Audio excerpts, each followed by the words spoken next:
Welcome, my friends. Tonight, we're going on a gentle and peaceful journey into the strange and fascinating world of the human mind. You might not even notice it, but every day your brain plays little clever tricks on you, quietly guiding your thoughts, actions, and emotions. From the way you feel hearing a familiar melody to why you sometimes get caught up in small details, all of this is part of the amazing psychological effects that surround us every day. As you get comfortable, allow yourself to relax with the rhythm of your own breathing. Let your thoughts drift like clouds in the sky, and with each passing moment, feel yourself moving closer to a calm and deep sleep. And if this video helps you find peace and tranquility before bed, we'd be thrilled to reach a simple goal: 200 likes. If you feel calm while listening to this story, gently tap that button. No rush, no pressure. Just a small gesture to help share this atmosphere with others. So, shall we begin? The mere exposure effect. Why familiarity makes things feel better. Have you ever heard a song on the radio for the first time and thought, hey, it's okay? But then, after hearing it a few more times, you find yourself humming along. It's almost as if that song started to grow on you. The funny thing is, it's not magic. It's a psychological effect that happens in all kinds of situations. This is the mere exposure effect, and it explains why we tend to prefer things that are familiar to us. The more we encounter something, the more we like it. And you might not even realize it's happening. Think about it. How often do you return to the same coffee shop or watch the same TV shows over and over? It's not because they're the best, but because they feel comfortable. Familiarity creates ease. You've figured out how things work, which reduces anxiety. Your brain likes comfort. When something's familiar, it's automatically considered safer, more trustworthy, even if you've never consciously thought about it. It's like walking into a room that feels just right. You don't know why, it just feels good. This effect is everywhere. Ever noticed how you tend to gravitate toward people who look or act like others, Or how brands you see more often in ads seem more appealing? Your brain finds them easier to accept. The more you see them, the more your brain associates them with positive emotions. Over time, you begin to favor them, sometimes without realizing it. Marketers have used the mere exposure effect for decades. When a brand's logo is everywhere, billboards, online ads, TV commercials, you start seeing it more often and begin trusting it more. At first, you might not care, but with time, you feel comfortable and think, maybe I'll give it a try. It's not just about products. The mere exposure effect also influences how we form opinions about people. Ever developed a crush on someone after spending time with them, even if you didn't know them well? The more you see them, the more your brain associates them with warmth and comfort. But this effect isn't always positive. It can lead to bias. Ever disliked something because it was unfamiliar, or avoided someone just because they were a stranger? It's human nature to gravitate toward the familiar, which can lead to misjudgments about new experiences or people. And here's the twist. This effect can even help you feel better about things you once avoided. If you're anxious about something new, give it time. The more exposure you have, the more comfortable you'll become. It's like breaking in a new pair of shoes. They're stiff at first, but soon they fit perfectly. So next time you catch yourself humming a song you initially didn't like, or feeling drawn to a product you've seen a million times, remember, it's just your brain finding comfort in the familiar. Cognitive dissonance. The mental tug-of-war between beliefs and actions. Have you ever found yourself doing something you know you shouldn't, even though you fully believe it's wrong? That's cognitive dissonance. The brain's natural ability to hold two conflicting beliefs or actions at the same time causes tension, like a tug-of-war inside your mind. And here's the crazy part. The brain is so uncomfortable with that tension, it will do almost anything to relieve it, even if it means twisting reality a little. Imagine this. You really value health and fitness, but you're staring at a giant piece of chocolate cake. You know it's not good for you, but you take a bite. The moment that sugar hits your taste buds, it feels good, but then your brain experiences discomfort. It's pulling you in two directions. One side says, "This isn't who I am," while the other side says, "But it's so delicious, and I deserve it." This tension is the hallmark of cognitive dissonance. Your brain doesn't like contradiction, so it looks for ways to make the discomfort go away. Maybe you convince yourself, "It's just one piece, and I've been working hard at the gym." Or, "I'll work it off later." What you're doing is changing your belief or rationalizing your actions to make them align with what you've already done. The dissonance fades, and your mind feels at peace. But it gets more interesting. You might also change your beliefs to justify your actions. If you repeatedly eat unhealthy food, you might begin to tell yourself that eating this way isn't so bad, or that health standards are too strict, or that you deserve a break. Now imagine you're passionate about environmental sustainability. You recycle, use reusable bags, and reduce your carbon footprint. But one day, you buy a plastic water bottle. Immediately the dissonance kicks in. Your brain's instinct is to find a way to resolve that contradiction. Maybe you say, "It's just one bottle," or "I can recycle it." This helps you feel better about the choice, even if it's not in line with your usual beliefs. Cognitive dissonance can even lead to real change. If the discomfort is strong enough, it can inspire someone to change their actions to align with their beliefs. For example, you might start using reusable bottles or decide to skip the cake next time. It's easy to think of cognitive dissonance as a mental quirk, but it shapes how we navigate the world. It influences decisions, excuses, and the ways we convince ourselves we're always right. So next time you find yourself in a mental tug-of-war, just remember, your brain is doing its best to make peace with your choices, even if it means bending the truth to get there. The halo effect. How first impressions shape everything you see. You know that feeling when you meet someone, and for some reason, you just like them? Maybe it's their smile, the way they carry themselves, or their confidence.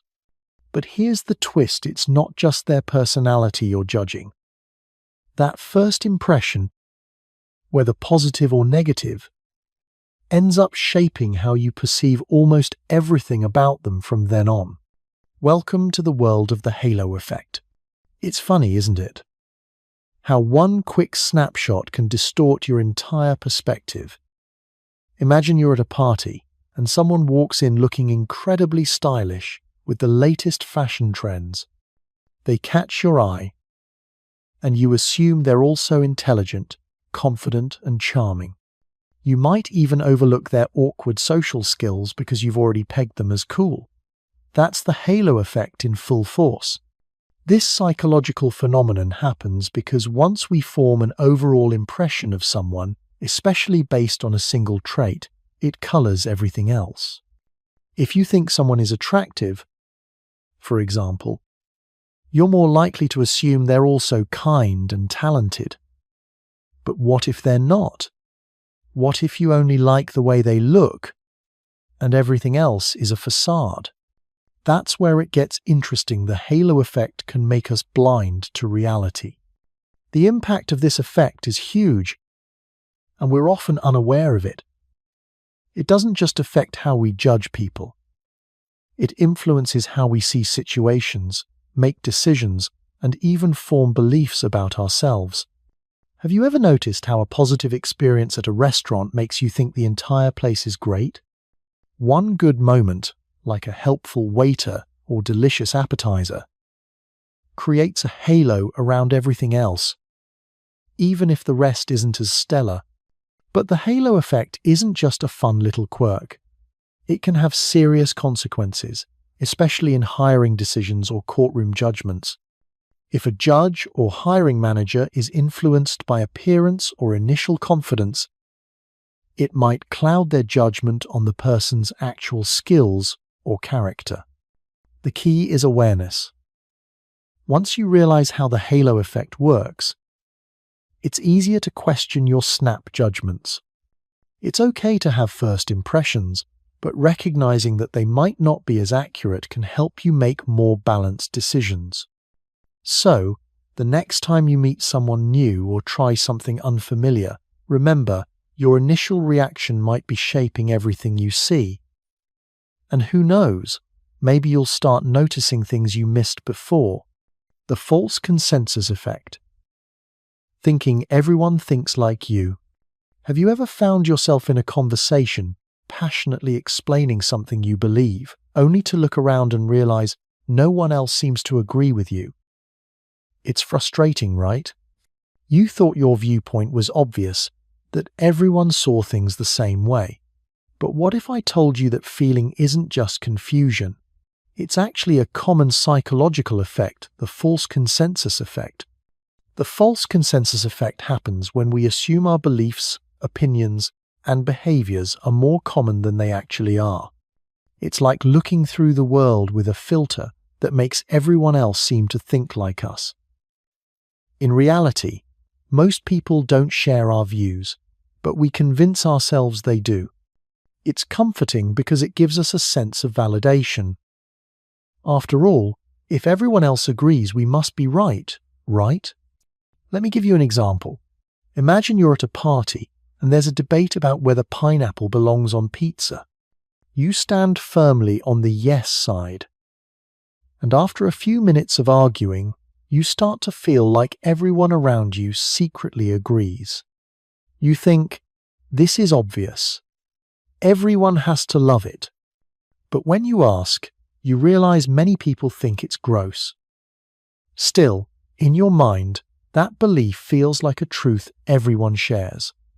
Why does this happen? It's simple. Our brains like shortcuts. It's easier to believe our opinions are universal than to accept that they're personal, shaped by unique experiences. This effect helps us feel certain about our beliefs, but can lead to misunderstandings and poor decision-making. If you think everyone agrees, you might not take the time to understand other viewpoints. This effect doesn't just happen with pizza toppings, it shows up in politics, social issues, and relationships. If you believe strongly in something, it's easy to assume everyone shares that passion. But in reality, others may have different values, experiences, or priorities that lead to different conclusions. Social media amplifies this. Platforms like Facebook and Twitter surround us with opinions we agree with, reinforcing the belief that everyone thinks the same way. But that's just the algorithm at work, feeding us more of what we like. So, what can we do? First, recognize when the false consensus effect is at play. The next time you feel like everyone shares your opinion, pause and ask yourself, do they really? Being open to different perspectives helps you grow and become more empathetic. At the end of the day, understanding this effect is about keeping your mind open. Not everyone thinks like you. And that's a good thing. The world is complex, and if we all thought the same way, it would be pretty dull. Confirmation bias. How we seek out what we want to believe. Have you ever found yourself glued to a news source that only reinforces your own opinions? Or noticed how easily people dismiss information that challenges their beliefs, even if it's backed by solid evidence? It's not just stubbornness, it's a phenomenon called confirmation bias. And we all experience it, even without realizing it. Confirmation bias is like a mental filter that only lets in information we already agree with. It's like wearing glasses that highlight the parts of reality you want to see and block out everything else. When you search online or scroll through social media, your mind subconsciously looks for facts, posts, or opinions that align with what you already believe. If you support a certain political party or way of thinking, you tend to follow accounts or websites that confirm those views. If something challenges your beliefs, you might dismiss it, ignore it, or actively avoid it. Think about how you feel when you find an article that backs up your viewpoint. It's like discovering a treasure your belief feels validated. But if you encounter something that disagrees with you, you might feel discomfort or even anger, as if that information is threatening your worldview. That's the power of confirmation bias. It influences how we process and emotionally react to information. This bias shows up in everyday situations too. Let's say you're deciding whether to buy a new phone. You already have a brand in mind, so you focus on the positive reviews and ignore the negative ones. You may even convince yourself that the criticisms are just bad luck, reinforcing your decision. Confirmation bias doesn't just operate logically, it works emotionally too. It feels good to be right, but when we only seek information that supports our views, we stop learning and growing. We get trapped in a bubble, isolated from ideas that could challenge us. The worst part? It can creep into personal relationships. A friend or family member might fall into the same trap, looking for evidence that confirms their viewpoint and disregarding anything else. It's like having a conversation in two different languages. But here's the key. Awareness is crucial. Once you realize that your mind naturally seeks information that confirms your beliefs, you can break the cycle. Challenge yourself to read differing opinions. Engage with people who think differently. It might feel uncomfortable at first, but that's how growth happens. By opening up to diverse perspectives, you can see the bigger picture and avoid the trap of only seeing what you want to see. In the end, confirmation bias is a normal part of human nature, but recognizing it and seeking diverse views can lead to more balanced thinking, better decisions, and a deeper understanding of the world. The Barnum effect. Why you believe general statements are about you. Ever read a horoscope or a personality test and thought, wow, this is totally me? You know, the ones that say, you have a deep need for others to like and admire you. Or, sometimes you can be your own worst critic. It feels like the universe just read your mind, right? But here's the thing. Those statements are so general, they could apply to almost anyone.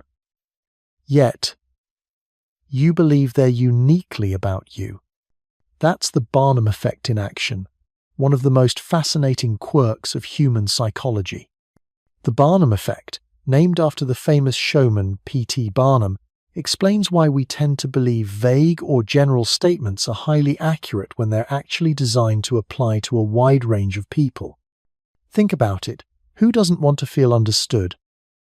We all crave validation, and when we read something that seems to reflect our inner selves, we naturally latch onto it.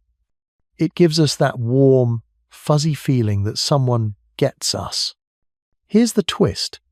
These broad statements tap into universal human experiences. For instance, you sometimes feel insecure, but you hide it well, is something almost anyone can relate to at some point. It's not specific or deep, but it hits just the right note to make you feel like it's speaking directly to your life. That's why horoscopes, personality quizzes, and even fortune tellers can be so persuasive. They play on our need for self-validation. When you hear something positive like, you're destined for greatness, it feels good. And when they add something negative, like, you can be hard on yourself, you nod because, hey, who hasn't been? You're engaging in a mental dance, accepting the general as personal. Why do we fall for this? Our brains are wired to seek patterns. If a statement can be generalized enough, we start believing it aligns with our unique experiences, even though it could apply to anyone in the room. This effect isn't limited to astrology. It's used in advertising all the time. Ever seen a brand claim, "We understand what makes you unique"? Suddenly, you feel special, don't you? The ad doesn't know anything about you specifically, but it speaks to you in a way that feels like it does. So, the next time you read a horoscope or take a personality quiz, remember, it's not magic or deep insight. It's simply the Barnum effect. Your brain's clever way of making general statements feel like personal truths. And honestly, that's okay. It's just one of the many tricks our minds love to play on us. The spotlight effect. Feeling like you're always the center of attention. Have you ever walked into a room and, for a split second, felt like everyone was staring at you, judging everything you did? Maybe it was that awkward moment when you tripped over nothing or when your shirt felt a bit too tight. It's as if you're under a magnifying glass, right? But here's the kicker. Chances are no one is paying attention to you as much as you think they are. This is the spotlight effect, that feeling that you're the center of attention, even when you're not. It's funny how our brains work. We tend to overestimate how much people are noticing about us, especially in social situations. Think about it. You might have just spilled your drink, and in your mind, it's the most embarrassing thing ever. You feel like the entire room has their eyes on you, silently judging your clumsiness. But in reality, most people are too busy thinking about themselves to even remember what happened a few minutes ago. This effect is rooted in our tendency to be self-conscious. Our minds focus inward, especially in situations where we feel vulnerable. When something embarrassing happens, it triggers that inner spotlight, making us feel like we're on stage with everyone's attention on us. The truth is, people are often more concerned with their own actions than yours. Everyone is juggling their own spotlight in their minds. It's also tied to our desire for acceptance. When we feel observed, we're on high alert, worried about how we're coming across. Maybe you're at a party and you make a joke that falls flat. Your first instinct might be to think, "Oh no, I've ruined the night. Everyone thinks I'm awkward." But in all likelihood, most people didn't notice or have already moved on. The spotlight effect can even creep into our professional lives. Think about a work presentation. You're standing there, heart racing, convinced that every mistake is the highlight of everyone's day. But when you ask others later, they probably didn't even remember those moments. Their focus was on the bigger picture, the content, not your small slip-ups. The spotlight effect can hold us back. If you're constantly worried about how others see you, it can make you hesitant to take risks or speak up. The irony is that the more we focus on our flaws, the more we think others notice them too. How do we break free from this illusion? One way is by practicing empathy. When we focus on others instead of ourselves, we realize they're wrapped up in their own worries. The person across the room isn't staring at you. They're probably thinking about how they're coming across. By shifting our focus outward, we free ourselves from the feeling of being constantly observed. The spotlight effect is a reminder that we're often our own worst critics. We assume others are noticing every detail, but in reality, they're probably just trying to get through their own day. The next time you feel like the center of attention, take a breath and remind yourself, chances are no one even noticed the little things you're obsessing over. The anchoring effect. How first impressions influence your decisions. Ever walked into a store and the first thing you see is super expensive? Maybe a fancy watch or designer handbag. Then you find something more reasonably priced, and suddenly it feels like a bargain. That's the anchoring effect in action. Our brains latch onto that first price or idea, the anchor, and use it to guide our decisions. It's like a mental shortcut we don't even realize we're using. Once that initial number or impression is set, it becomes the reference for everything else. Let's say you're buying a used car. The seller offers $15,000. You think it's too high, but then they drop it to $13,000. Suddenly, it feels like a good deal, right? Even though $13,000 is still a lot, the $15,000 price acted as the anchor, making the $13,000 seem reasonable. In reality, you might still be overpaying, but the anchor makes it feel like a win. This happens everywhere. Like when you see a $20 movie ticket. That seems a bit much, but then you see an $8 popcorn combo and suddenly it feels more reasonable even though it's still overpriced. Your brain uses that first price to justify the next. Anchors also affect how we judge people and situations. Imagine you get a $60,000 salary offer for a job. Then, you're offered $55,000 somewhere else, and you feel disappointed. The $60,000 is your anchor, so the $55,000 seems low, even if it's still a good offer. The anchoring effect can be tricky. It's easy to let that first impression influence you, especially when you don't have all the info. But once you're aware of it, you can use it to your advantage. When making big decisions, step back and reassess without letting that first impression steer you. Next time you're faced with a choice, ask yourself if the first piece of info is really the right reference or just an anchor pushing you in one direction. Challenge that influence, and you'll make more informed, confident decisions. The decoy effect. How your choices can be subtly manipulated. Imagine you're at a cafe, about to order a sandwich, but then you spot a combo meal just a couple of dollars more. Then you see a premium combo meal priced much higher. Suddenly, the middle option looks like a steal. But here's the thing. You weren't deciding between two options, you were deciding between three, and one wasn't even meant for you to choose. This is the decoy effect in action. It's a sneaky trick marketers use by introducing a third, less appealing option, the decoy, to make the other options seem better. The decoy isn't there to be chosen, it's there to nudge you toward the middle choice. Here's an example. Imagine two movie tickets, one for $10 and one for $20. The $10 ticket seems great, but the $20 one feels steep. Then a third, overpriced $30 ticket is added.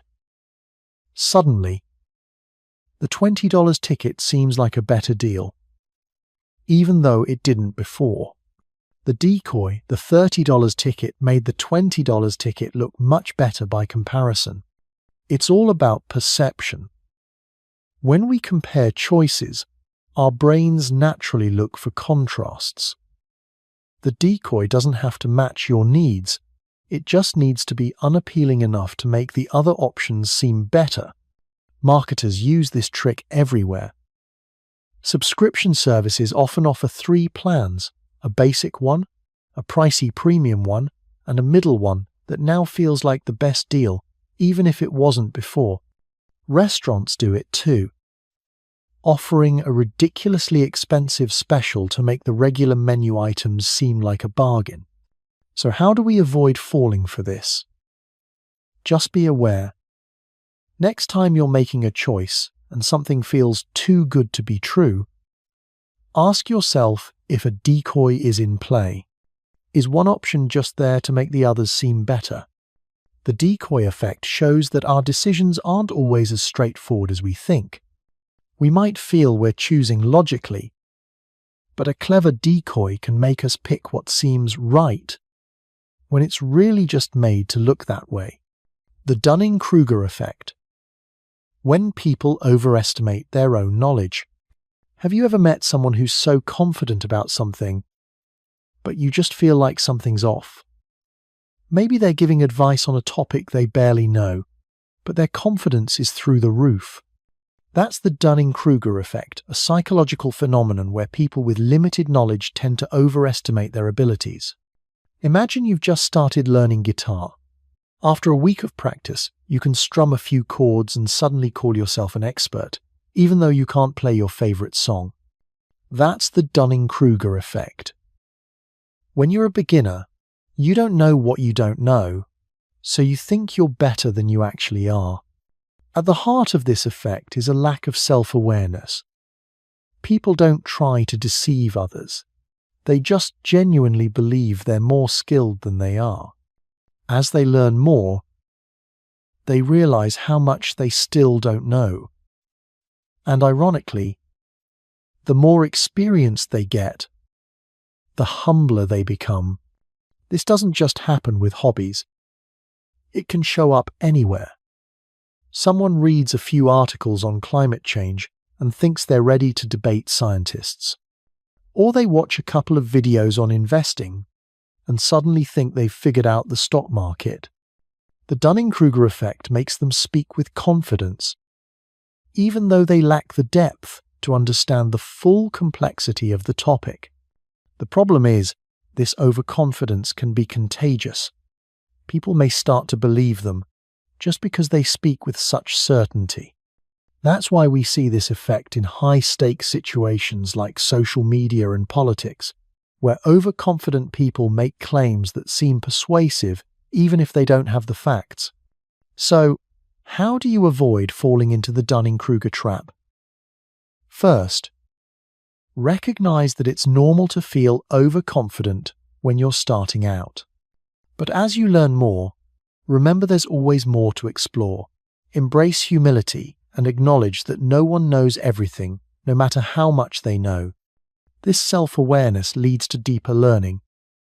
Instead of rushing to call yourself an expert, approach new subjects with curiosity. And as you gain experience, you can share your knowledge in a more grounded, responsible way. The Dunning-Kruger effect reminds us that true expertise comes from continuous learning and humility, not arrogance or certainty. The Pygmalion effect. How expectations shape our reality. Have you ever had someone believe in you so much that it pushed you to do better than you thought you could? Or maybe the opposite, when someone didn't expect much from you, and it made it harder to prove them wrong. It's like there's an invisible force shaping your actions. That's the Pygmalion effect, and it's more powerful than we realize. Named after the Greek myth of Pygmalion, who sculpted a statue so beautiful that it came to life, the Pygmalion effect shows that our performance is influenced by the expectations others have of us. If people believe in us, we tend to rise to the occasion. But if they expect us to fail, we're more likely to fall short, even without knowing why. It's like we subconsciously live up to others' image of us, good or bad. This doesn't just happen in big moments. It plays out in small, everyday interactions too. Imagine a teacher who believes a student is capable. They give more attention, encouragement, and opportunities, and the student starts believing in themselves, leading them to perform better.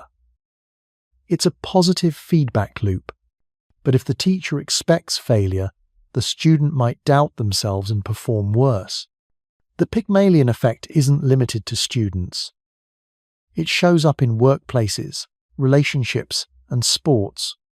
coaches who believe in their athletes, managers who expect greatness from their teams. Those expectations become self-fulfilling prophecies. When someone believes in us, we're more likely to believe in ourselves. But it's not just about others' expectations. Our own beliefs play a huge role too. If we think we can't do something, we're less likely to try or try our best. Our own expectations shape how we show up in the world. The Pygmalion effect shows us how much control we have over our outcomes.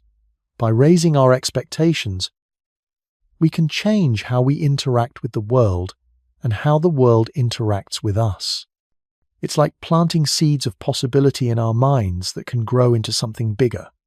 So, next time you feel like you're not reaching your potential, think about the expectations you've set for yourself and the ones others have set for you. Change the story, even a little, and you might just start living up to a version of yourself you never thought possible. The Pygmalion effect reminds us that what we believe and what others believe about us can shape our reality. The foot in the door phenomenon.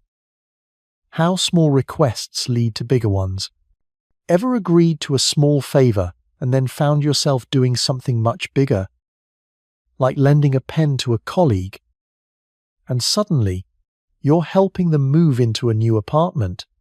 This is the foot in the door phenomenon, a sneaky trick that makes you more likely to agree to bigger requests after saying yes to a smaller one. It works because of how our minds react to commitment.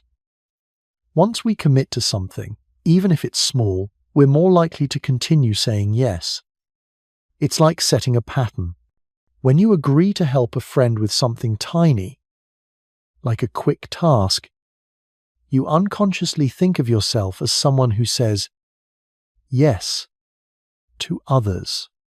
The next time they ask for a bigger favor, it feels easier to say yes again.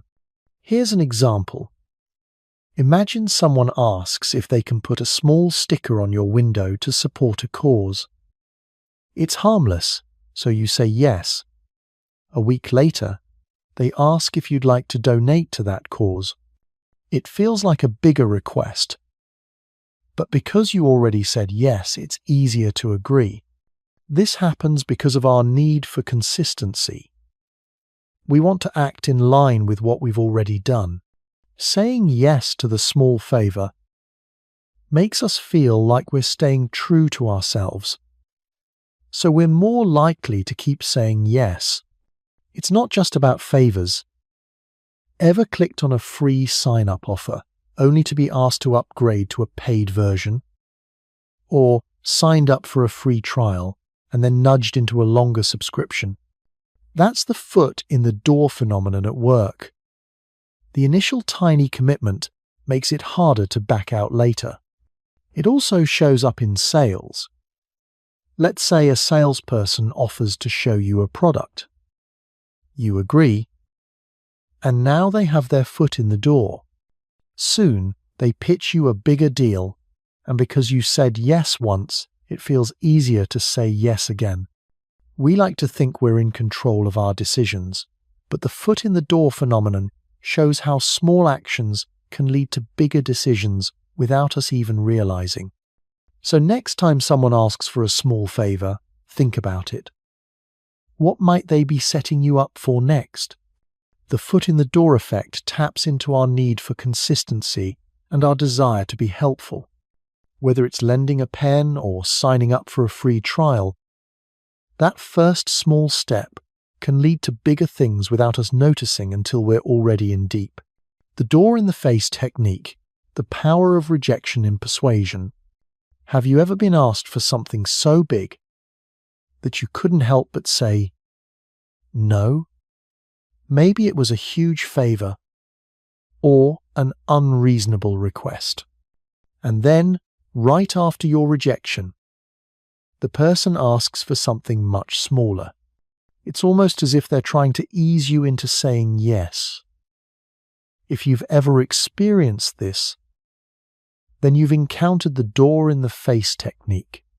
It's a clever trick used in persuasion and it works by making you feel like you're getting a better deal after rejecting something bigger. Here's how it works. Imagine a salesperson asks you to donate a large sum of money to a charity, something like $500. Naturally, you decline. But then they follow up with a much smaller request, say $50, which suddenly feels much more manageable. You're much more likely to say yes to the second request. Why? Because after rejecting the first, the smaller ask feels like a compromise, and you feel more inclined to agree, even though it's still a form of persuasion. The magic behind the door in the face technique lies in the way we perceive the two requests. The initial, larger request sets the stage for the smaller one, creating a feeling of relief. It's almost like they've lowered the stakes for you. In a way, it's a mental game. When you say no to something big, you might feel guilty, like you've let the person down. But when they ask for something much smaller, it feels easier to give in, and that's when they catch you. This technique works because of something called reciprocity. When someone does something for us, we often feel the need to return the favor. In this case, the person asking you for a huge favor has made an extreme request. And then, by reducing the request, it feels like they're doing you a favor. The result? You're more likely to say yes to the smaller request as a way of balancing the scales. But the door in the face technique isn't just used in sales or charity appeals. It shows up in all kinds of situations, from personal relationships to negotiations. Imagine a friend asking you to help them move into a new apartment. The initial request might be for a whole weekend, but when you say no, they quickly lower it to just a few hours. Suddenly, your resistance goes down. The smaller request doesn't seem so bad in comparison, and you're more likely to agree. It's a fascinating psychological trick because it taps into how we handle social pressure and guilt. By starting with something outrageous, the person asking is setting up a scenario where rejection is almost expected. And when you reject the first ask, they use that rejection to their advantage, making the second request seem more appealing. So next time you're asked for something, think about the sequence. Is there a chance that the first big ask is just a setup for something smaller later on? Knowing how the door in the face technique works can help you spot it and decide whether you're genuinely okay with the smaller request or just falling for a mental trick. It's all about understanding the power of rejection in persuasion and recognizing when it's being used against you. The endowment effect. Why we value what we own more than what we don't. Have you ever tried to sell something you've had for years, like an old jacket or a book, only to find it's worth far less than you thought? It's not that the item's lost value. It's that you value it more than anyone else does. This is the endowment effect, the psychological bias that makes us think what we own is worth more than it really island. Once something is ours, we attach extra value to it. It could be anything, a favorite mug, a car, or a piece of jewelry. The longer we've had it, the more we inflate its worth. Why? Because it's ours. We've invested time, energy, and sometimes emotions into it, making it feel irreplaceable. Here's an example. You're cleaning out your closet and about to get rid of an old t-shirt. It's worn out, so you think, maybe $5. But then, it's your t-shirt. Maybe it's sentimental, or it's been with you for so long that parting with it feels wrong. Suddenly, $5 doesn't seem like enough, and you think, this shirt is worth more than that. That's the endowment effect at work. This doesn't just happen with objects. It applies to time, relationships, and even our opinions. For example, If you're offered a chance to trade a task you're working on for something more enjoyable, you might hesitate. You've already invested time in it. And letting go feels hard, even if it's a better deal. It's not about the task. It's about your attachment to it. In one study, participants were given a mug and later offered a pen of equal value. Even though the mug and pen were worth the same, people were much more likely to keep the mug because they felt a sense of ownership. This emotional attachment can cloud our judgment and make us overvalue what we own.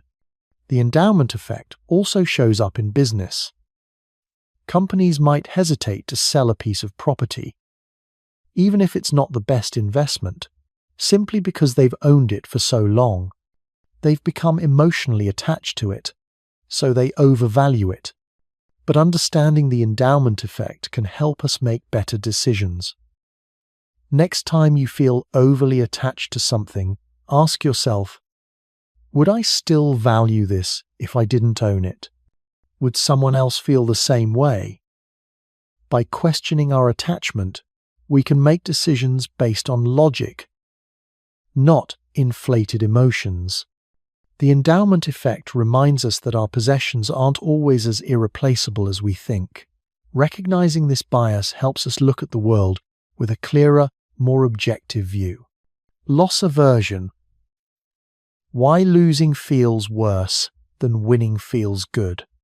Have you ever lost $20 and felt like the world was crumbling, even though you've won much larger amounts in the past? Or maybe you've been in a situation where you spend hours working hard on something, only for it to slip away at the last moment, and it feels like the effort was all for nothing. That's the power of loss aversion, the psychological phenomenon where the pain of losing something feels twice as strong as the pleasure of gaining something of equal value. It's like your brain is wired to feel the sting of loss much more intensely than the joy of a win. Think about a simple bet. If you bet $100 and lose it, the emotional impact can be huge. You might even think about it for days, feeling regret or frustration. But if you win $100, it doesn't necessarily feel as euphoric. Sure, you're happy, but it's not the same magnitude of emotion as when you lose. This imbalance is what loss aversion is all about. But why does this happen? Psychologists believe that loss aversion is an evolutionary survival mechanism. In ancient times, losing resources like food or shelter could mean life or death. The brain learned to react strongly to potential losses to keep us safe and ensure we avoided danger. In modern times, this instinct still lingers, making us hyper-aware of potential losses, even if they're not as dramatic as the loss of food or shelter. This bias affects us in many areas of life. Take investments, for example. People often make decisions based on avoiding losses rather than maximizing gains. If you have two options, one that could gain you $100 and another that could lose you $100, you'll likely choose the first, even though the potential reward is the same. The fear of loss outweighs the potential for gain, leading to more conservative choices, even when taking risks might ultimately benefit you. Loss aversion also plays a big role in relationships and decision-making. Think about the times when you've avoided confronting a problem because you feared the potential emotional cost of dealing with it, or when you've stayed in a situation that no longer served you, simply because you didn't want to lose what you already had, even though staying might be doing more harm than good. One of the most fascinating things about loss aversion is how it shows up in our everyday behavior. Let's say you've been using the same brand of toothpaste for years. It's not your favorite, but it's familiar, and you don't want to lose the comfort of knowing it works.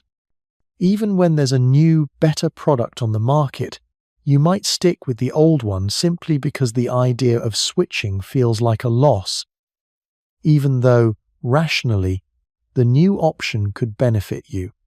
The key to overcoming loss aversion is awareness. Once you realize that your brain is wired to fear losses more than you value gains, you can make more balanced decisions. You can train yourself to focus on the potential benefits of change or risk, rather than fixating on the losses. It's about learning to embrace the discomfort of change and growth, knowing that it can lead to better outcomes in the long run. At the end of the day, loss aversion is a natural part of human psychology.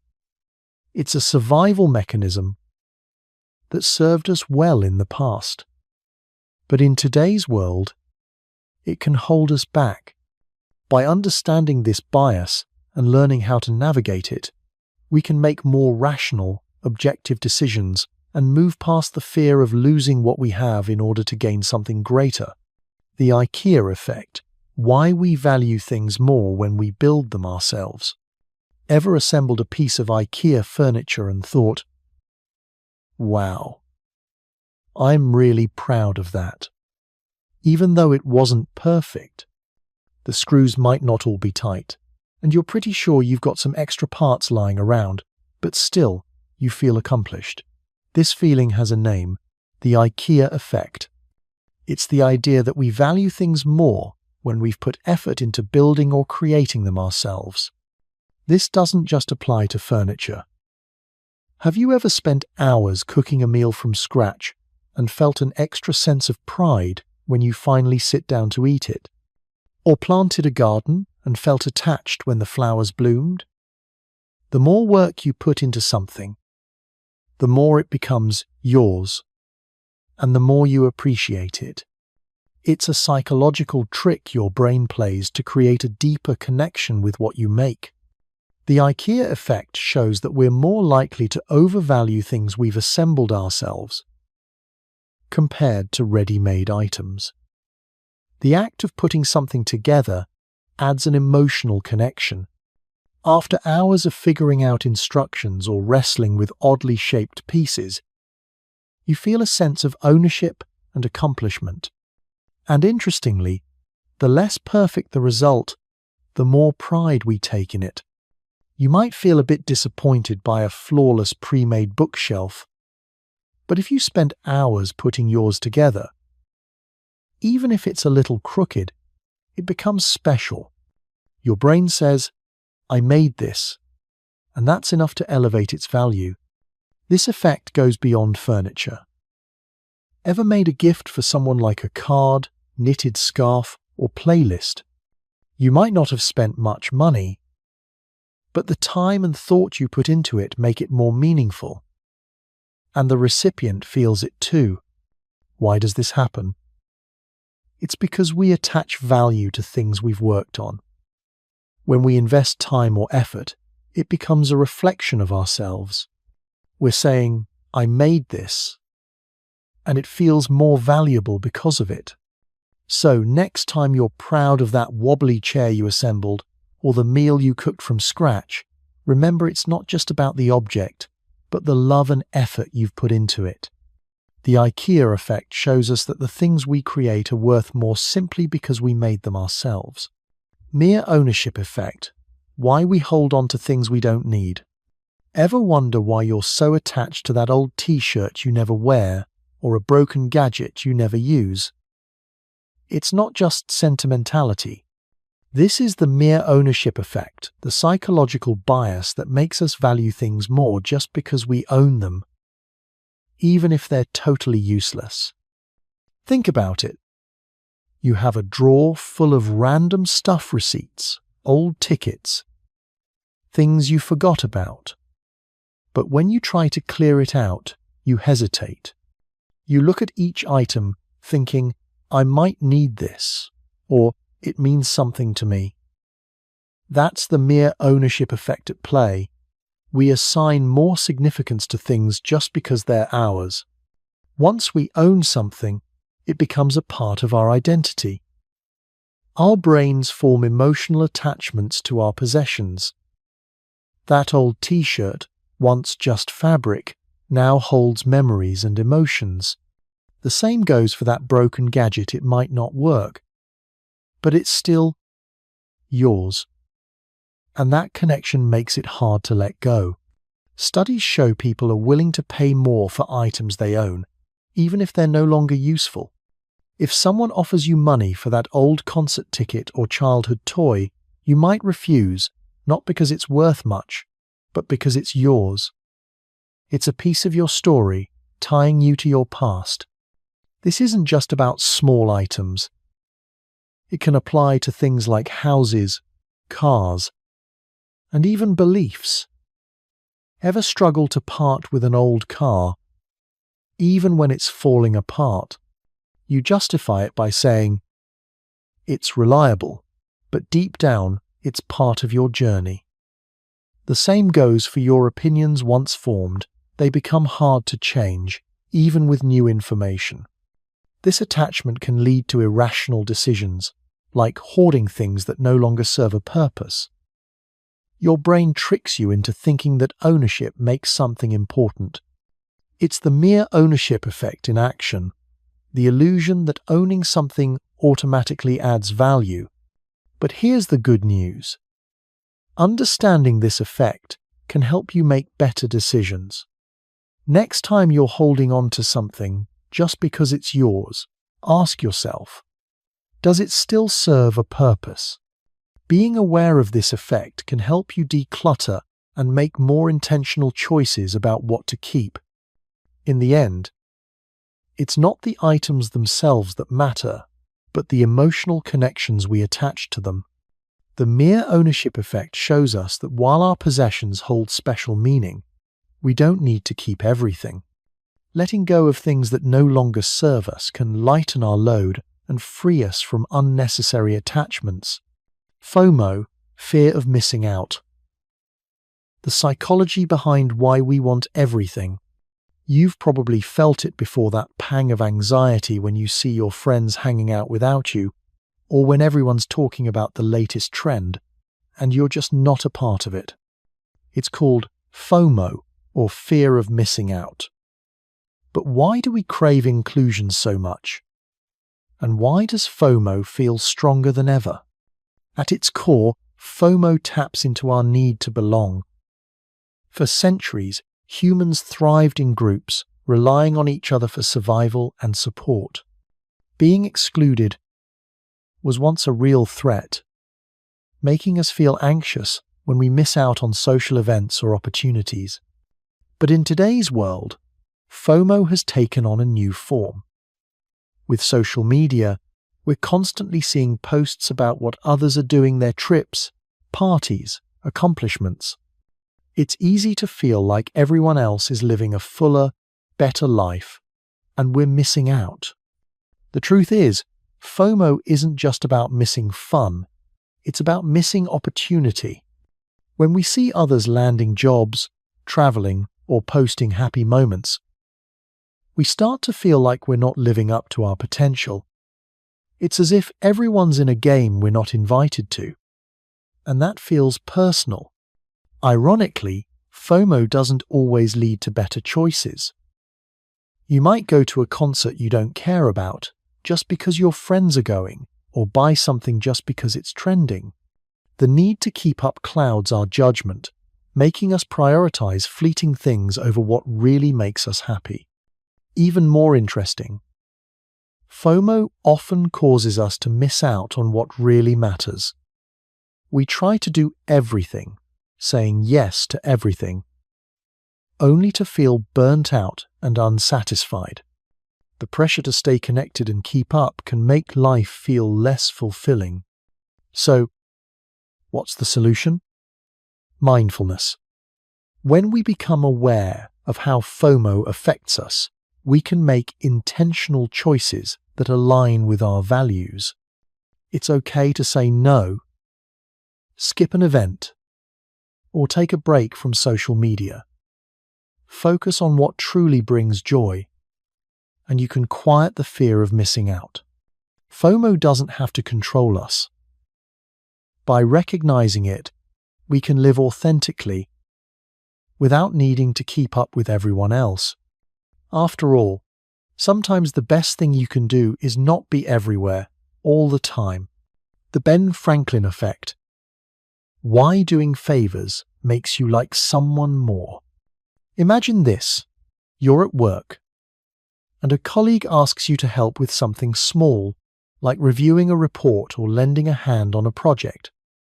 It's no big deal, but suddenly, something surprising happens. You start to feel a little warmer towards them. Your perception of them has shifted. The more you help someone, the more you actually like them. This is the Ben Franklin effect.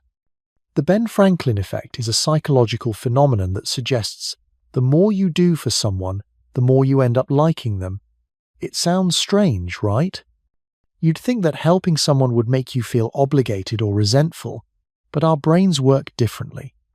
When we do something for someone, especially without expecting anything in return, we justify our actions by convincing ourselves we must like them.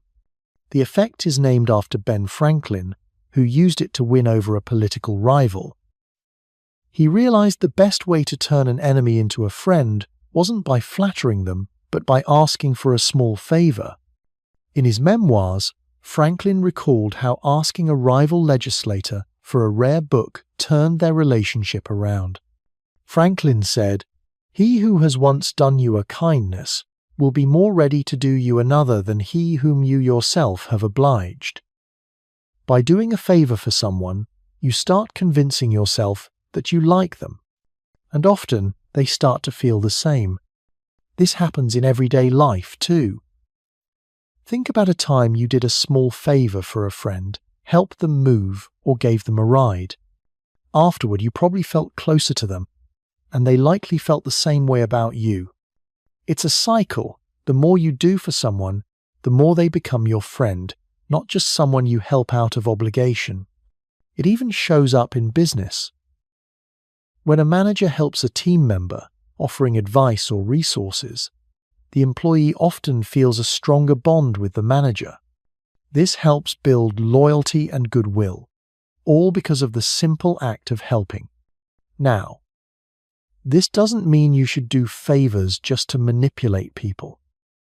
The power of the Ben Franklin effect is subtle and works best when genuine. It's about helping others and, in turn, seeing them in a more favorable light. So next time you're struggling to connect with someone, try doing something small for them. It might feel awkward at first, but helping them can make you feel more connected and more fond of them. The Ben Franklin effect shows us that sometimes the best way to build a bond is by helping others. The curse of knowledge.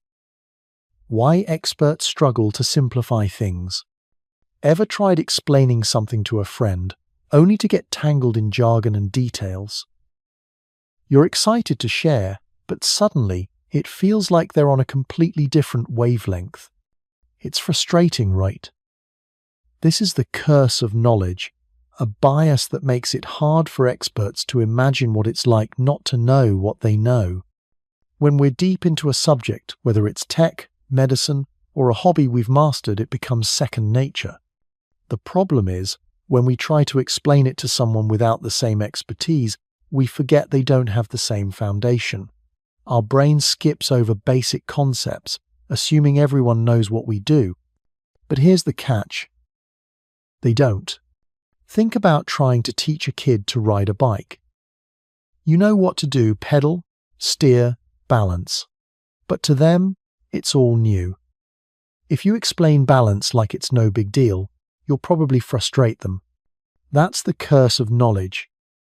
It's tough to explain something when you take its basics for granted. This happens all the time, especially with professionals. A doctor might throw around medical terms that make sense to them but sound like gibberish to a patient. A software engineer can talk about coding all day, but to someone outside tech, it's overwhelming. The curse makes it hard to simplify explanations in a way others can understand. Why is it so hard to simplify? Experts have spent years, even decades, learning their field. They have shortcuts, jargon, and a deep understanding that makes it easy for them to process information but harder to break it down for beginners. Here's the kicker. The more you know, the more you assume others do too. When you talk to someone unfamiliar with the topic, it's easy to over-explain or use insider language, thinking they'll catch up. But most of the time, they won't. So, how do you fight the curse of knowledge? The first step is empathy. Think about your audience. What do they know? What don't they know? Instead of assuming they have your level of expertise, find ways to explain things simply. Use analogies, simple examples, and avoid technical terms unless necessary. Imagine explaining it to a friend with no background in it. How would you make it clear? It also helps to break things down into smaller, digestible pieces. Instead of dumping everything at once, start small and build gradually. Ask if they're following and encourage them to ask questions. Pausing to check in can make a huge difference. In the end, the curse of knowledge reminds us that communication is about meeting others where they are. Even if something is easy for you, it might not be for them.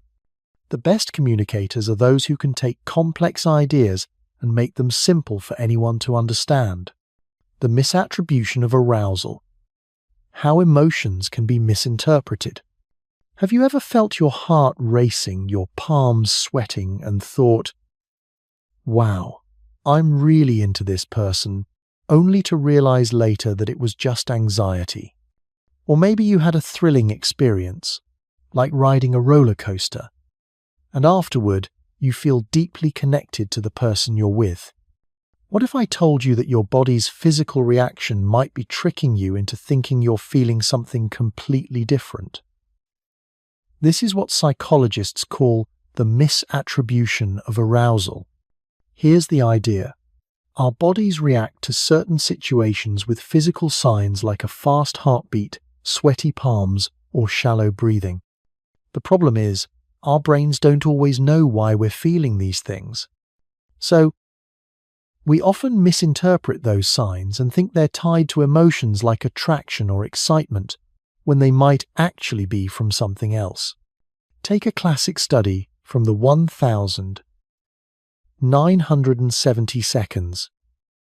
Researchers had men cross a rickety bridge high above a ravine. Afterward, a woman approached them to ask them to write a story. The men who crossed the bridge, who likely felt scared and had rapid heart rates, were more likely to call the woman later.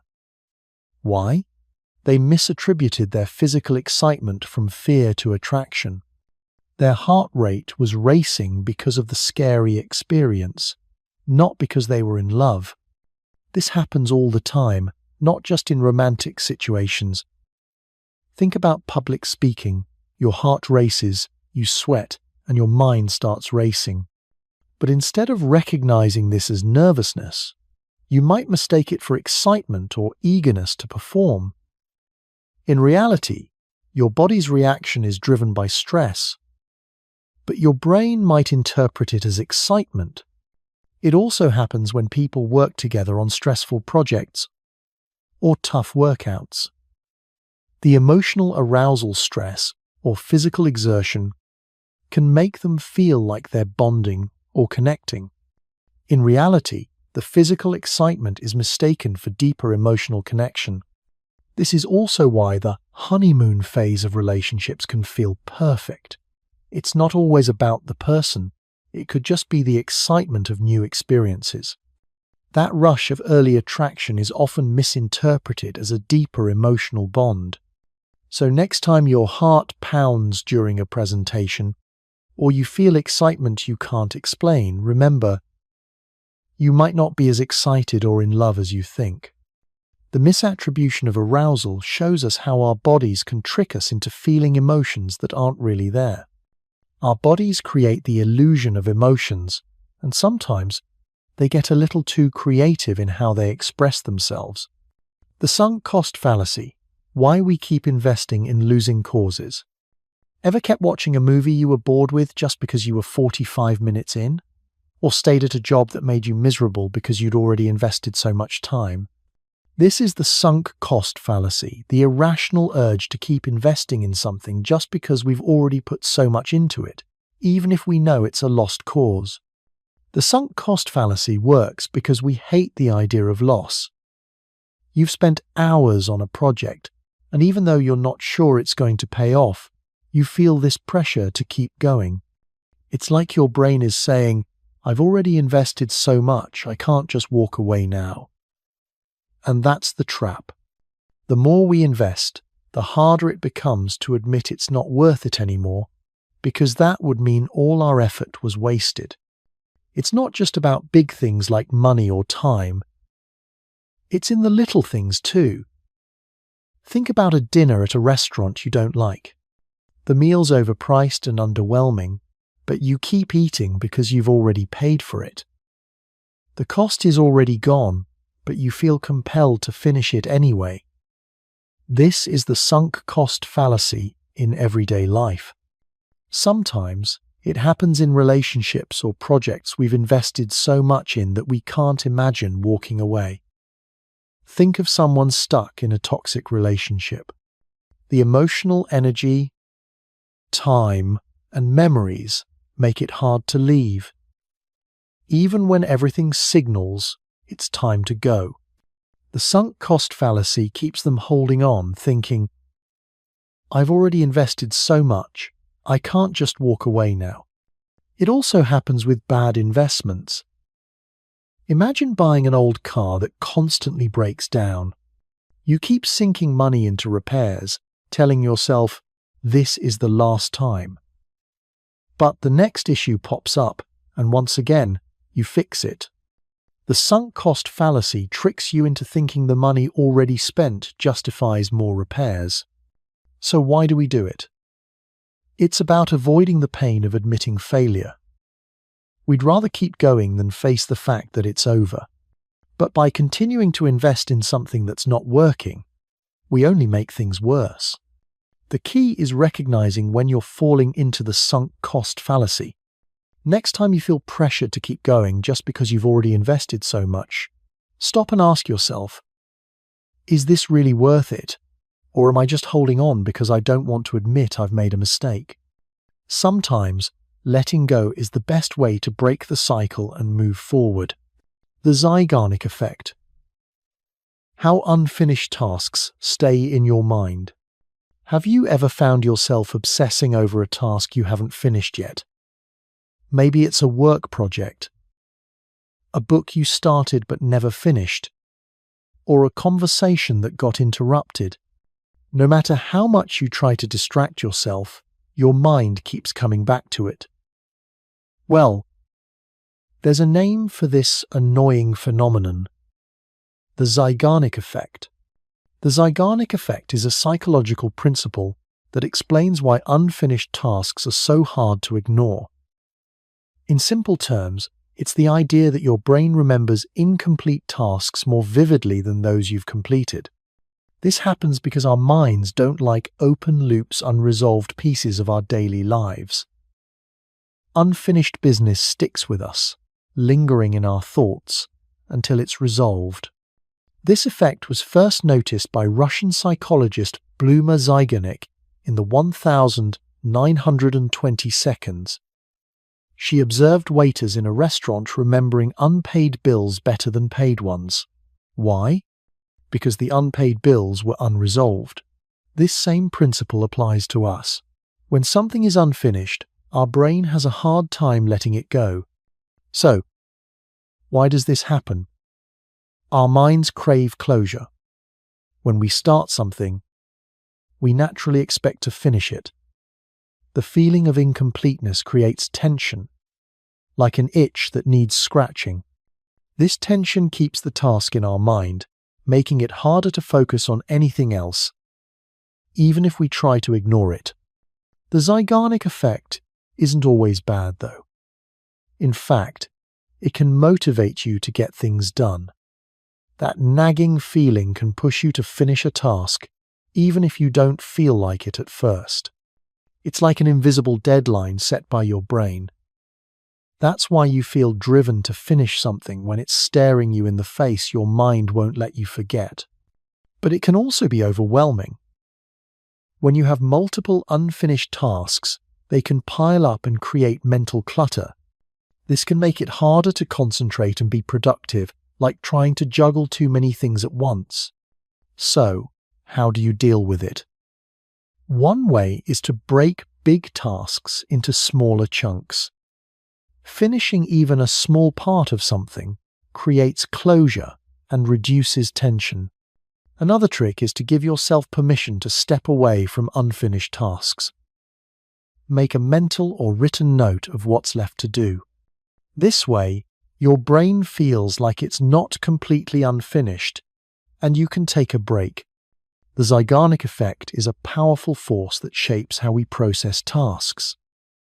While it can motivate us to complete things, it also reminds us that our brains crave closure. So next time you find yourself distracted by an unfinished task, remember that your mind is just trying to bring it to completion, and maybe it's time to finish what you've started. The peak end rule. Why we remember the highs and lows most. Think about the last time you went to a concert, a vacation, or even a night out with friends. What do you remember most clearly? Is it the quiet moments in between? Or is it the peak of excitement, the highest point, and the last moment of the experience? If you're like most people, the answer is clear. It's those emotional highs and lows that stick in your mind the most. This is what psychologists call the peak end rule, and it's a fascinating way our brains work. The peak end rule tells us that when we recall an experience, we tend to focus on two key moments. The peak, which is the most intense part of the experience, whether good or bad, and the end, the final moments that wrap everything up. It's not about remembering the whole event in a balanced way, but about these emotional extremes that leave a lasting impression. Let me give you an example. Imagine you go on a vacation. The first few days are okay, you explore, you relax, but nothing extraordinary happens. Then, on the last day, you have an unforgettable experience. You watch the sunset from a beautiful cliffside, the sky painted in vibrant colours. The next morning, the trip ends with a mad rush to catch your flight, a long delay, and frustration at the airport. Which part of the vacation are you most likely to remember? The peak of that stunning sunset and the emotional experience it brought, and the end, the stressful airport chaos. Those will be the moments that stand out, even though they don't represent the whole trip.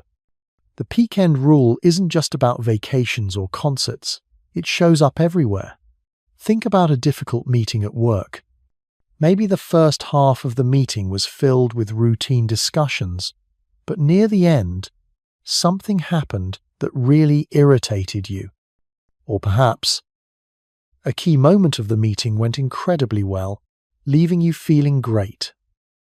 What do you remember more? The middle, uneventful parts, or the emotional peaks at the start and end? Most likely, the peaks, the moments that stirred your emotions. Why do we remember the highs and lows more than anything else? It's all about survival and focus. Our brains are wired to pay extra attention to emotional events because they signal something important, whether it's a threat or an opportunity. Those emotional extremes, the peaks and the ends, are moments that can change our mood, our behavior, or even our safety.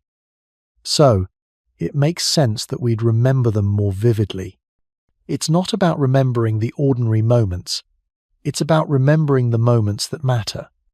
This rule also explains why first impressions and final moments can have such a profound impact.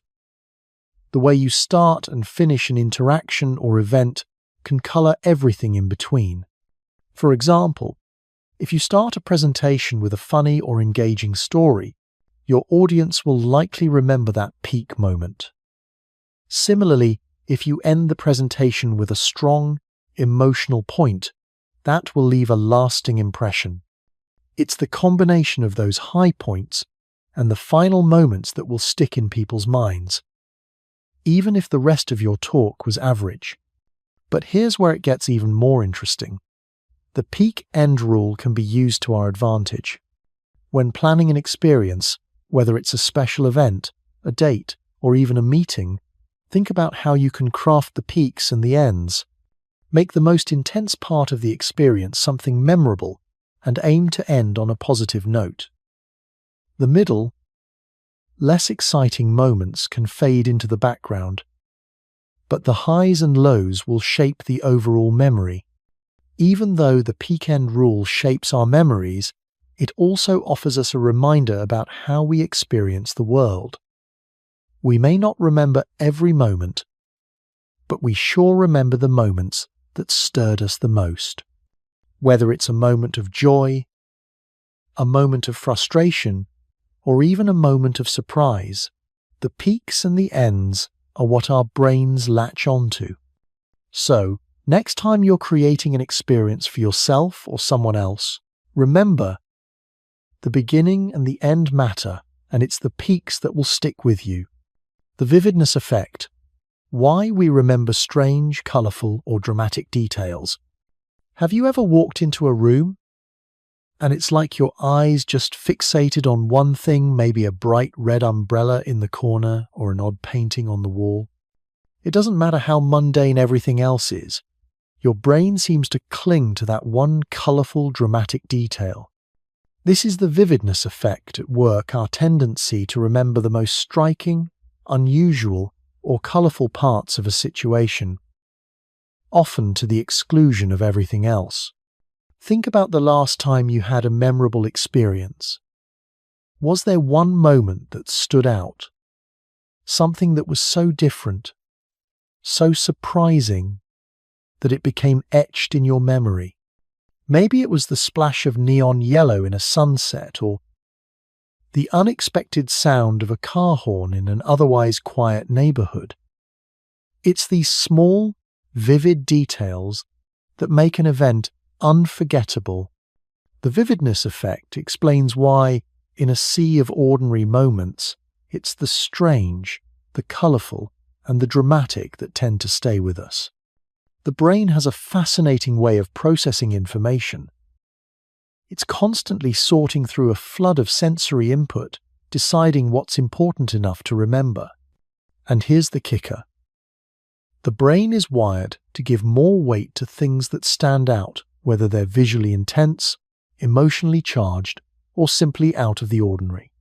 This means that the stranger or more vivid a detail, the more likely it is to be remembered. But why does this happen? One reason is evolutionary. Our ancestors needed to be hyper-aware of their surroundings, especially things that were unusual or out of place. A bright colour, an unexpected sound, or a strange shape could signal danger or opportunity.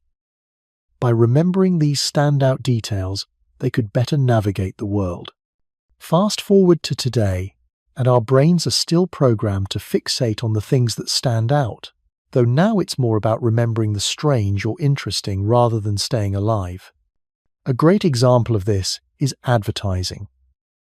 Think about all the ads you've seen in the past week. Chances are, you can remember the ones that used bright colours, unusual characters, or dramatic visuals. The more striking and different an ad is, the more it lodges itself in your memory. And it's not just about being visually bold, it's about emotional impact, too. Think about movies or stories that have made a lasting impression on you. It's probably the intense scenes or the unexpected twists that stick with you long after the plot fades away. The vividness effect doesn't just happen with things that are visually striking. It can apply to any experience that involves strong emotions, bizarre situations, or anything that breaks from the ordinary. Have you ever had a completely normal day, only to remember one moment of pure joy, anger, or surprise? Maybe it was an unexpected compliment or a sudden outburst during a conversation. Those moments are the ones that the brain tags as important and memorable. It's not just memories either. The vividness effect plays a role in how we make decisions. When we're faced with options, the one with the brightest, most dramatic features, whether it's a product with bold packaging or a job opportunity that promises a wild adventure, often captures our attention more than the others. Our brains simply can't resist the things that stand out. So how do we navigate the vividness effect in our daily lives? It's about being aware of it. Recognize that the most colourful, dramatic, or emotional moments may not always be the most important. While they're certainly memorable, they can sometimes cloud our judgment or cause us to overemphasize things that might not matter as much in the grand scheme of things. By being mindful of how the vividness effect works, you can learn to appreciate the quieter, less flashy moments as well. In the end, the vividness effect is a reminder of how our brains are wired to focus on what stands out. It's why we remember that unexpected burst of colour or that dramatic twist in a story. These details catch our attention and etch themselves into our memories, often leaving the more subtle parts of the experience in the background. But the next time something dramatic catches your eye, take a moment to wonder, is it truly the most important detail, or is it just the most vivid? The power of touch. How physical contact affects our emotions. Ever felt a sense of calm wash over you after a hug, or a rush of connection after a simple hand on your shoulder? It's almost as if the touch itself speaks a language that words can't. That's the incredible power of touch. It's one of the most primal, human ways we communicate, and it plays a huge role in shaping our emotions, sometimes in ways we don't even realize. Whether it's the warmth of a loved one's embrace or the reassuring pat on the back from a friend, physical contact can deeply influence how we feel and how we connect with others. Think back to a time when you were feeling down and someone just put a hand on your arm or gave you a comforting squeeze. Suddenly, the weight of your emotions seemed to lighten, even if just for a moment. That's no coincidence. Research shows that physical touch can trigger the release of oxytocin, often called the love hormone. This hormone is linked to feelings of trust, bonding, and affection. So, when someone touches you in a kind or supportive way, it literally changes the chemical makeup of your brain, making you feel more secure and less stressed. It's like your body's way of saying, you're not alone. But it's not just about emotional support. Touch also plays a role in our social interactions and how we perceive others. Have you ever had someone shake your hand and you immediately felt like you had a stronger bond with them? Or maybe, after a long, awkward conversation, a light touch or tap on the arm made everything feel more natural.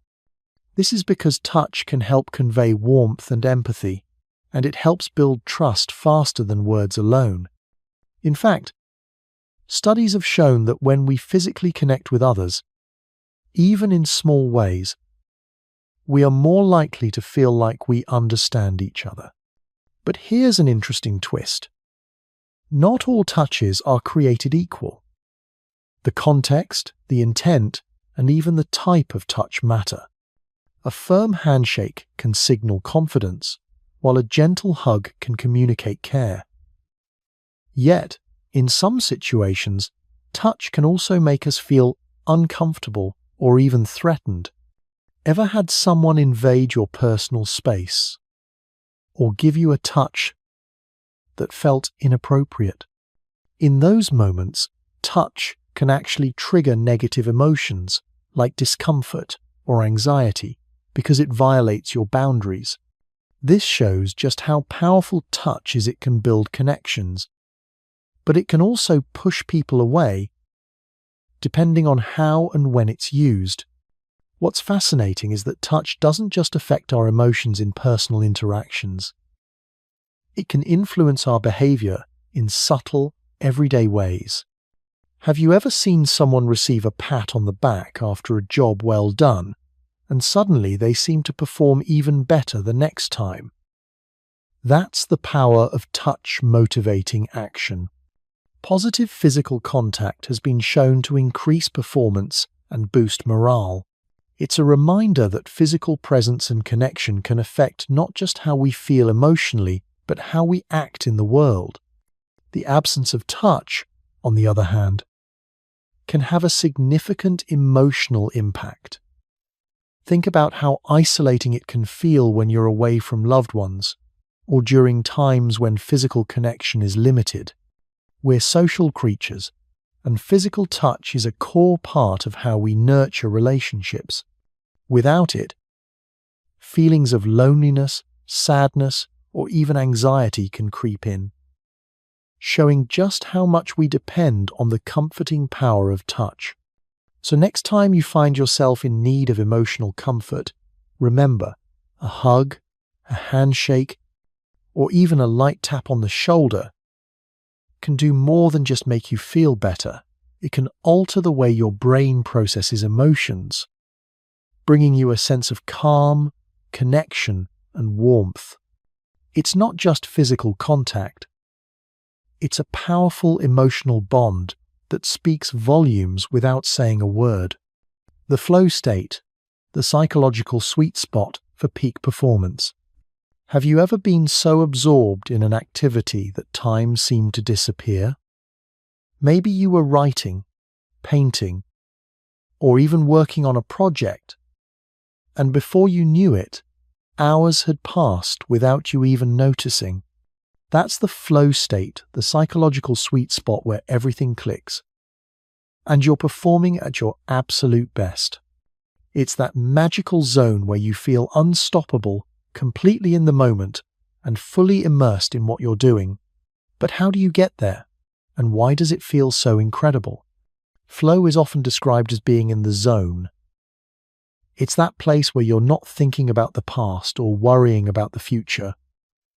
You're so focused on the task at hand that the world around you seems to fade away. You're challenged, but not overwhelmed. You're engaged, but not stressed. The work becomes its own reward. Your sense of self even seems to disappear for a while as you merge with the task, almost like a dance between your mind and the work you're doing. This state is something every human experiences at different points in their lives, but the trick is to access it consistently. Flow doesn't happen by accident. It requires the right balance of challenge and skill. If a task is too easy, you might get bored. If it's too difficult, you could get frustrated. The flow state lives in that sweet spot right in the middle, where the task stretches your abilities but still feels achievable. Think about the last time you were deeply immersed in something. Maybe you were cooking a new recipe or solving a tough problem at work. For those moments, it wasn't about checking the clock or worrying about distractions. Everything just flowed. This is because your brain was in an optimal state, and when that happens, you experience a heightened sense of clarity and creativity. You're able to make decisions with ease, your focus sharpens, and you feel a sense of mastery that's incredibly rewarding. One of the key ingredients to reaching flow is having clear goals and immediate feedback. You need to know what you're trying to achieve, and you need to see progress along the way. When you're working on something with clear objectives, it's easier to get into the flow because you understand where you're heading. Immediate feedback, whether it's seeing your work improve or receiving recognition for progress, helps you adjust your actions and keep the momentum going. In fact, athletes are often the best examples of flow in action. Whether it's a basketball player in the middle of a game, a musician performing, or a dancer in the midst of a routine, they're often in the zone, moving fluidly and effortlessly. But flow isn't limited to these high-performance activities. It can happen during any task from writing an email to cleaning your house, as long as you're focused and engaged in the moment. But here's the catch. Flow is fleeting. It's not something you can force, and it doesn't happen every time you sit down to work. The trick is creating the right conditions for it. To do that, it helps to remove distractions. The more you can focus, the more likely you are to slip into that state. Setting aside time where you can be fully engaged, where your environment is quiet and free from interruptions, gives you the best chance to find that flow. Whether it's in the form of a routine or just a quiet hour to yourself, creating that space for deep focus is essential. Flow is also about the experience of effortless effort. It doesn't mean that the task is easy, but it does mean that the effort feels natural, like you're gliding through it instead of struggling. This is the essence of peak performance, not forcing yourself into overdrive, but allowing the task to unfold as you go. It's about trusting your abilities and letting go of self-doubt. Because when you're in flow, you're not thinking about how well you're doing. You're just doing. When you're in the flow state, it's like everything comes together in a harmonious way. It's a blend of enjoyment, mastery, and challenge. And it's an experience most people crave without even realizing it. The key to unlocking this psychological sweet spot is to pay attention to the tasks that make you lose track of time. Find the balance between challenge and skill, and set yourself up in a way that removes distractions. The next time you're working on something, ask yourself, am I in flow? If not, how can I adjust to get there? It's in that sweet spot where the magic of peak performance happens. The paradox of choice. Why too many options make us miserable? Ever stood in front of a grocery store shelf, staring at a sea of cereal boxes, each one promising to be the best? Or maybe you've tried to pick a movie on Netflix, only to find yourself scrolling endlessly, overwhelmed by the choices.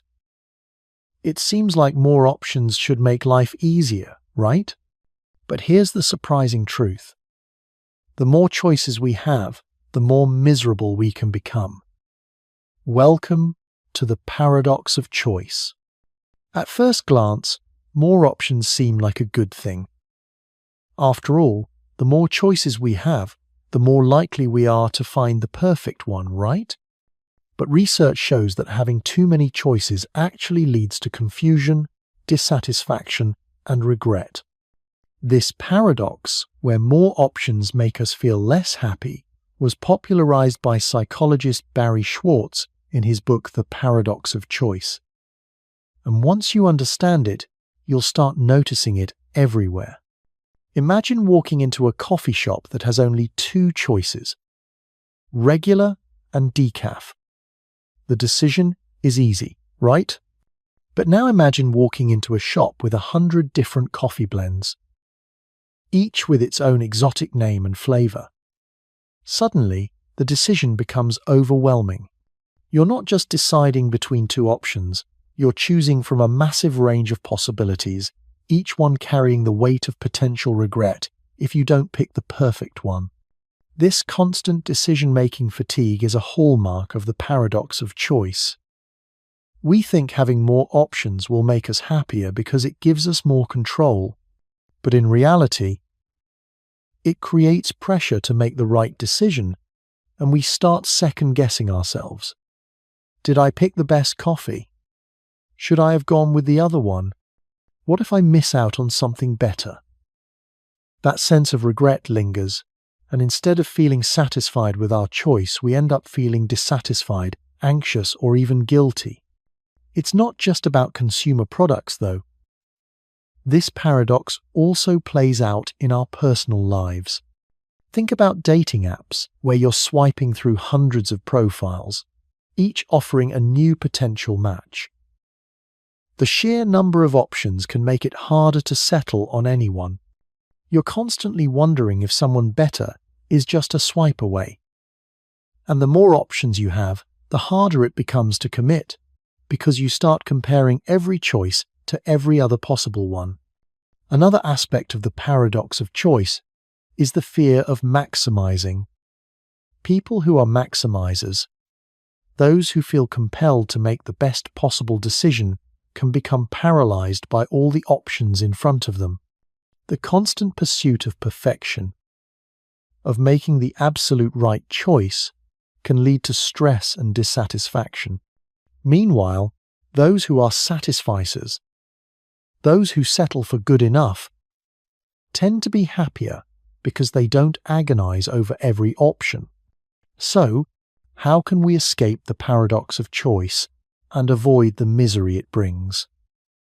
The first step is to embrace the idea that perfect doesn't exist. Life isn't about making flawless decisions every time. Sometimes, making a decision and sticking with it is the best option. Limit your choices when you can, and give yourself permission to be satisfied with something that meets your needs, rather than searching for the absolute best. It's about finding contentment in your decision, rather than obsessing over the alternatives you didn't pick. Another helpful strategy is to simplify your options. Whether you're shopping, making a life decision, or even picking a movie, narrowing your choices down to a manageable amount can make things feel less overwhelming. Instead of browsing through 100 options, give yourself a few good choices to choose from, and focus on enjoying the process of making a decision, rather than stressing over it. The paradox of choice reminds us that sometimes less really is more. Having fewer options can lead to greater satisfaction, less regret, and ultimately, more happiness. So, next time you're faced with too many choices, take a step back and remind yourself, it's not about making the perfect choice, it's about making a choice that works for you and moving on. The social proof effect, how others' actions influence our choices. Have you ever walked into a restaurant, looked at the empty tables, and hesitated, unsure if it's worth sitting down? Then, just as you're about to leave, you notice a few people walking in and taking their seats. Something about seeing them makes you feel better about your decision, and suddenly, sitting down doesn't seem so risky. What's going on here? Why does the presence of others change how we see the situation? This is the social proof effect, the powerful psychological phenomenon that shapes our choices by the actions of those around us. At its core, the social proof effect is the idea that we tend to look to others for guidance, especially when we're uncertain about what to do. We assume that if others are doing something, it must be the right choice. It's a way of reducing uncertainty, relying on the wisdom of the crowd. Whether we realize it or not, we are constantly influenced by the behavior of those around us. Think about social media. Have you ever seen a post with hundreds of likes or comments and thought, if so many people like it, it must be good? That's social proof at work. You're not necessarily making a judgment based on your own opinion, but rather you're using others' approval to guide your thinking. The same principle applies to everything from shopping to choosing a new restaurant or deciding which movie to watch. When you see other people doing something, you're more likely to follow suit. Now, consider the phenomenon of line jumping in public places. Ever noticed how a line can seem longer than it is, simply because no one knows where the end is? But once someone steps forward to join the line, suddenly, others follow. That one person gives a subtle cue, a kind of social proof that it's okay to join. And the rest of the crowd starts to behave the same way. This behavior doesn't just apply to lines, either. It's present everywhere, from how we dress to what we buy, even who we vote for. This effect doesn't always work in our favor, though. Sometimes, social proof can lead us to make decisions that aren't necessarily in our best interest. For example, in group settings, you may notice that people are reluctant to voice their true opinions if everyone else seems to be agreeing on something. This is often called groupthink, where the desire for harmony and conformity leads to irrational or dysfunctional decisions. People look to others for cues, but if those cues are misguided, the entire group can fall into the trap of collective errors. Think about how often you're influenced by product reviews. If you're looking at an online store and see that a product has hundreds of glowing reviews, you might feel confident in your purchase. But what if those reviews are artificially inflated? It's easy to get sucked into the idea that if others are satisfied, you will be too. While reviews can be helpful, they also reflect the social proof effect, showing how we often rely on others' actions to make our own decisions. On a more positive note, the social proof effect can also guide us toward good decisions. Have you ever decided to support a charity after seeing that a lot of people in your social circle donated? Or maybe you decided to try a fitness class because a friend recommended it and others were raving about it. This positive form of social proof can lead us toward experiences that are genuinely enjoyable or meaningful. The trick with the social proof effect is recognizing when it's influencing you, both in helpful ways and in more subtle, manipulative ways. The next time you're making a choice, whether it's deciding what to eat, what movie to watch, or whether to purchase something online, ask yourself, why am I choosing this? Am I really doing it because it's what I want? Or is it because everyone else seems to be doing it? At the end of the day, the social proof effect is a powerful tool that we can either use to our advantage or become more aware of so it doesn't sway our decisions too much. After all, while it's comforting to know that others are on the same path, it's still important to trust your own judgment and make choices that feel right for you. The illusion of control. Why we think we have more control than we do. Have you ever rolled the dice in a game, thrown them with extra force, and secretly hoped that would change the outcome? Or maybe you felt like your lucky shirt could somehow influence a big presentation or event. This is the illusion of control in action. The tendency to believe we have more influence over events than we actually do. It's a fascinating quirk of human psychology, where we convince ourselves that we have more control over random events than is realistic or reasonable. At its core, the illusion of control happens when we overestimate our ability to affect outcomes. It's like thinking that if we just try hard enough, we can steer the course of things. It can show up in countless situations, big and small. For example, when we watch a sports game, we might shout instructions at the players, thinking our words might somehow change the outcome. Or, when we choose a lottery number, we feel like our selection has a special magic that'll lead to a win, though we know deep down that it's purely random. But why do we fall for this illusion? One reason is that our brains are wired to seek patterns and cause and effect relationships. When something good happens after we make a certain move or decision, we think that action is responsible for the positive outcome. Even if there's no real connection, our minds make up a narrative that we control the situation. This gives us a sense of agency and security, even if it's an illusion.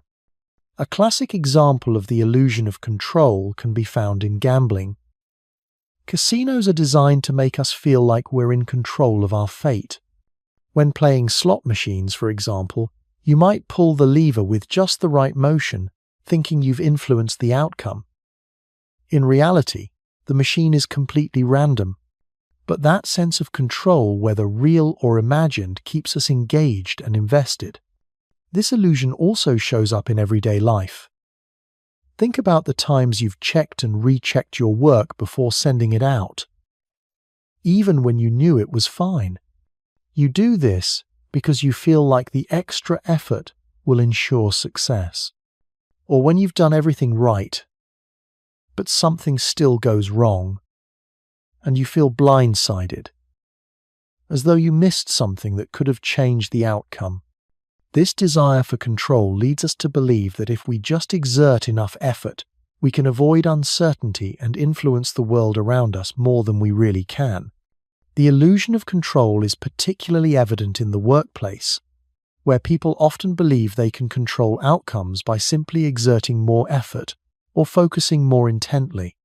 It's why we sometimes micromanage, thinking that overseeing every detail will lead to the perfect result.